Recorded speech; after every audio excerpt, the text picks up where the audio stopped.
Enfin, au Festival de Cannes, un film est venu qui va faire couler beaucoup d'encre et de salive. C'est le dernier film de Jacques Tati, Mon oncle. Jacques Tati, eh bien, c'est Monsieur Hulot.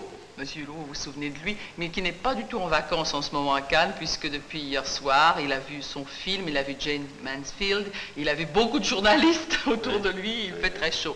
Mais dites-moi, Jacques Tati, nous allons parler de votre film. Il y a plusieurs années que vous travaillez à Mon oncle.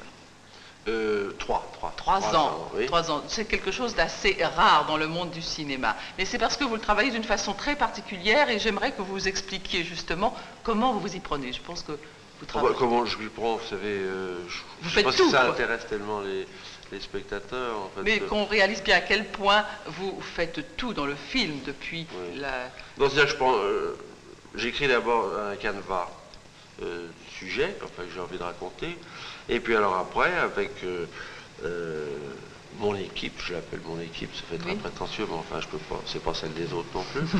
Alors, Jacques Lagrange, Pierre Etex, Marquet, tout ça, nous nous mettons à faire une adaptation du sujet que j'ai écrit. Et alors cette adaptation prend énormément de temps parce que on y apporte des petites modifications, et puis je suis lent, je travaille très lentement. Soigneusement.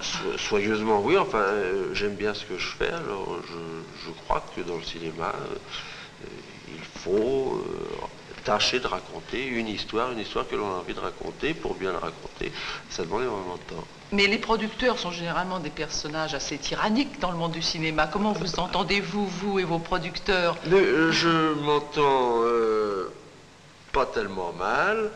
Non, je dis ça parce qu'il est sur le plateau. Ah bon, en effet, oui. Je m'entends très très bien avec, il est à côté de la caméra. Non, je blague en ce moment. Non, je blague en ce moment et je dois dire une chose.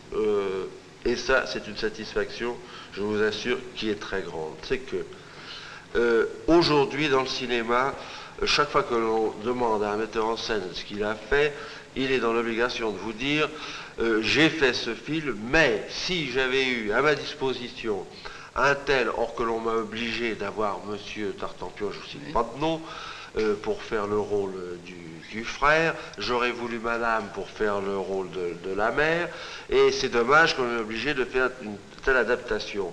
Alors, dans le fond, il n'y a absolument, dans ce sens, c'est devenu une grande industrie, il n'y a aucune liberté artistique. Moi, j'ai cet avantage, le film est bon ou il est mauvais, enfin, il y a un numéro de téléphone, c'est le mien, on peut me téléphoner en me disant « Tati, j'aime pas votre film ». Mais ceci dit, je dois reconnaître que je ne peux absolument pas vous dire, et c'est une grande satisfaction pour moi, je ne peux pas vous dire « Écoutez, voilà, on m'a obligé de prendre Monsieur Bourgoin, chef opérateur, on m'a obligé de le tourner en couleur, on m'a obligé de mettre telle musique, j'ai fait exactement ce que j'ai voulu, et ça a l'air d'étonner aujourd'hui le cinéma et l'industrie cinématographique en particulier, en disant Tati fait ce qu'il veut. Mais je crois que... Vous l'avez gagné, probablement, cette liberté-là. C'est une liberté artistique que j'ai gagnée, oui, parce que au lieu, après le succès, enfin, commercial, on veut dire, des jours de fête et des vacances du lot, il est certain que je pouvais signer des contrats magnifiquement bien payés pour entreprendre ce genre de grosse production. Oui.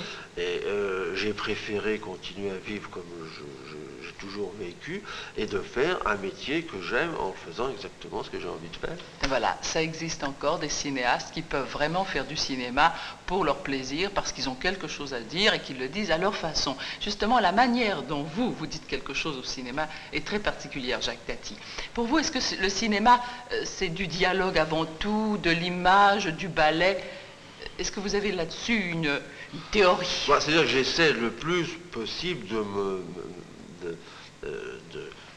ramener ou de venir le plus près possible, si vous voulez, de la vérité. C'est-à-dire, je supprime enfin, l'ancienne formule du personnage comique qui venait devant la caméra et surtout dans tout le film en disant « je suis le petit rigolo de la soirée ».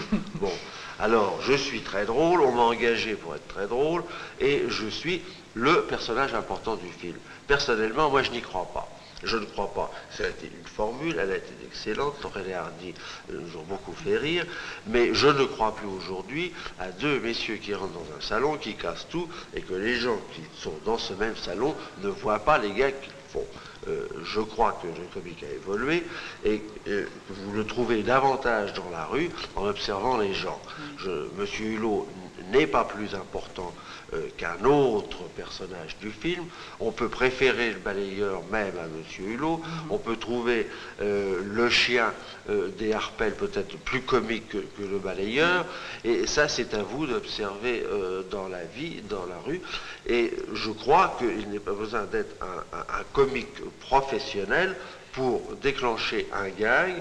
Vous pouvez, et vous rencontrez très souvent, un monsieur très important, allant dans un conseil d'administration avec son chapeau, sa cravate et son faux col impeccable, et s'il crève, il est capable de nous faire un très bon numéro de roues démontables, de grever, de passer sous la voiture, de salir, ça peut être également très drôle. Et voilà comment Monsieur Hulot, je veux dire Jacques Tati, nous a donné ce matin son idée du comique au cinéma, et j'espère que vous en verrez la brillante démonstration dans son film Mon oncle.